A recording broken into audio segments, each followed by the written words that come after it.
Assalamualaikum warahmatullahi wabarakatuh. Saya Anwar Mujahid mewakili dari kelompok kami akan mempersembahkan video fisika tentang hakikat fisika. Selamat menyaksikan.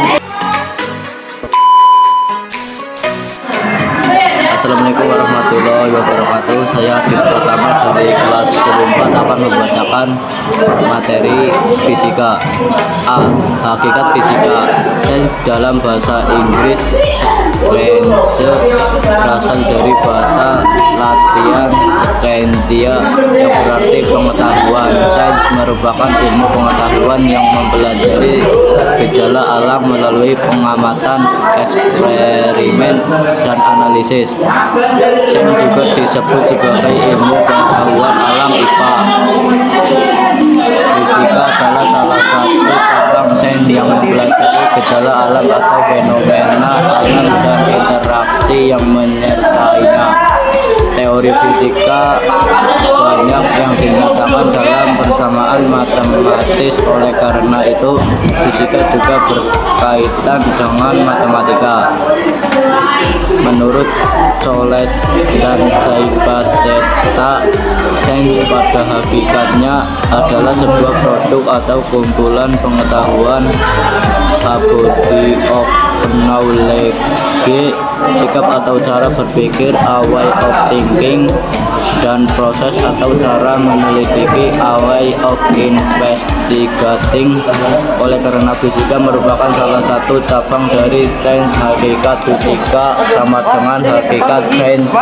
Hakikat fisika adalah fisika sebagai produk, a body of knowledge, fisika sebagai proses, a way of investigating, dan fisika sebagai sikap, a way of thinking. Saya Anwar Mujahid akan menjelaskan nomor 1, yaitu fisika sebagai produk. Hasil penemuan dari berbagai penyelidikan dikumpulkan dan disusun secara sistematis menjadi sebuah kumpulan pengetahuan yang kemudian disebut sebagai produk. Fisika juga dapat didefinisikan sebagai ilmu pengetahuan yang mempelajari materi dan energi, serta interaksi antara keduanya. Dalam fisika, kumpulan pengetahuan dapat berupa fakta, konsep, prinsip, hukum, rumus, teori, dan model. A. Fakta. Fakta adalah suatu kenyataan atau keadaan yang sesungguhnya dari suatu benda atau fenomena yang terjadi di alam. Fakta ini juga menjadi dasar dari konsep, prinsip, hukum, teori, dan model. B. Konsep. Konsep adalah abstraksi dari berbagai kejadian, objek, fenomena, dan fakta. Konsep memiliki 5 elemen atau unsur penting, yaitu nama, definisi, atribut, nilai atau value, dan contoh. C. Prinsip. Prinsip adalah pola umum atau generalisasi dari hubungan antara fakta dengan konsep. D. Hukum. Hukum adalah prinsip-prinsip khusus atau spesifik yang diterima secara meluas setelah dilakukan pengujian berulang kali dan kebenarannya telah diakui dengan didukung oleh bukti-bukti ilmiah. E. Rumus. Rumus adalah pernyataan matematis dari suatu fakta, konsep, prinsip, hukum, dan teori. Dalam rumus kita dapat melihat saling keterkaitan antara konsep-konsep dan variabel-variabel. Pada umumnya, prinsip dan hukum dapat dinyatakan secara matematis. F. Teori. Teori disusun untuk menjelaskan sesuatu yang tidak dapat langsung diamati, bersifat tentatif sampai terbukti tidak benar dan diperbaiki. Contohnya, teori Newton mengenai gravitasi dapat menjelaskan mengapa buah yang berada di pohonnya dapat jatuh ke permukaan tanah. G. Model. Model sangat berguna untuk membantu memahami suatu fenomena alam, juga berguna untuk membantu memahami suatu teori. Saya Maulana Khalid Al-Haj akan menjelaskan nomor 2, fisika sebagai proses. Sains sebagai proses memberikan gambaran mengenai pendekatan yang digunakan untuk menyusun pengetahuan dan menggunakan berbagai metode untuk menyelesaikan berbagai masalah. Objek-objek dan kejadian-kejadian alam itu harus diselidiki dengan melakukan eksperimen dan observasi serta dicari penjelasannya melalui proses pemikiran untuk mendapatkan alasan dan argumentasinya.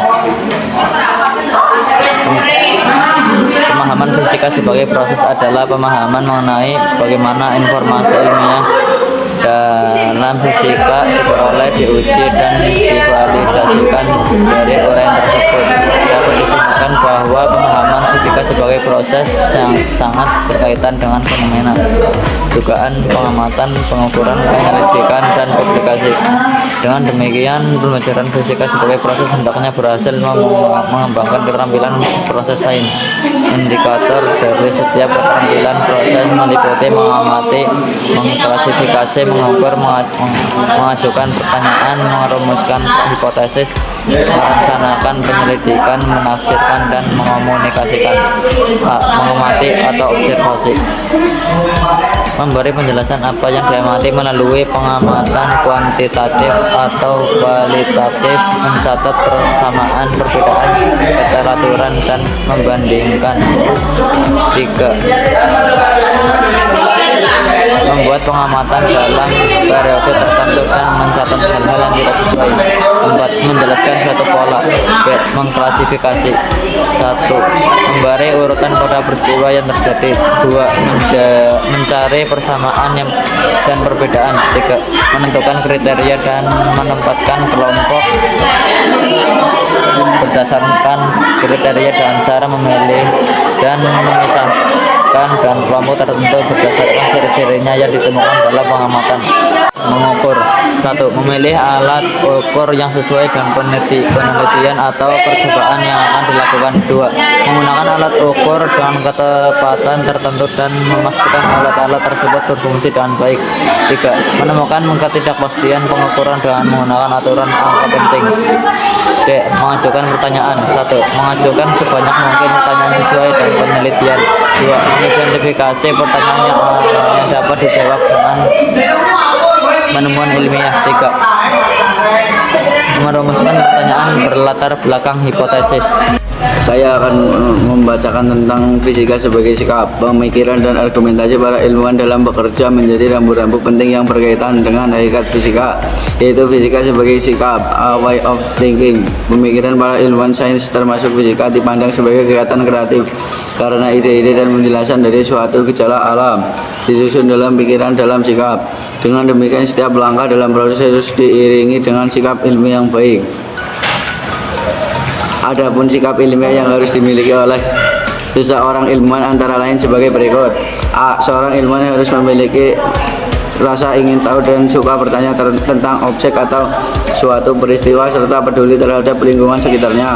B. Dalam pengambilan data diperlukan sikap yang teliti sehingga dapat menghasilkan data yang akurat. C. Seorang ilmuwan harus bersikap objektif ketika sedang mengamati, melihat, atau merasakan suatu hal yang berkaitan dengan percobaannya. Sikap ini juga dapat diartikan jujur, seperti ketika penyajian data. Data yang disajikan adalah data yang sebenarnya berdasarkan pengamatan yang dilakukan. D. Seorang ilmuwan dapat bertanggung jawab atas hasil penelitiannya. E. Dalam membuat kesimpulan, seorang ilmuwan tidak tergesa-gesa sehingga diperlukan pemikiran yang kritis dan kreatif. F. Seorang ilmuwan harus memiliki pikiran yang terbuka, ditunjukkan dengan menghargai pendapat orang lain atau menghargai hasil penelitian orang lain yang tidak sesuai dengan hasil penelitiannya. Selain itu, dengan sikap terbuka juga seorang ilmuwan bisa menerima kritik dan saran dari orang lain. Seorang ilmuwan harus memiliki sikap tekun dan tidak mudah putus asa dalam melakukan penelitian ketika menghadapi kendala atau kegagalan.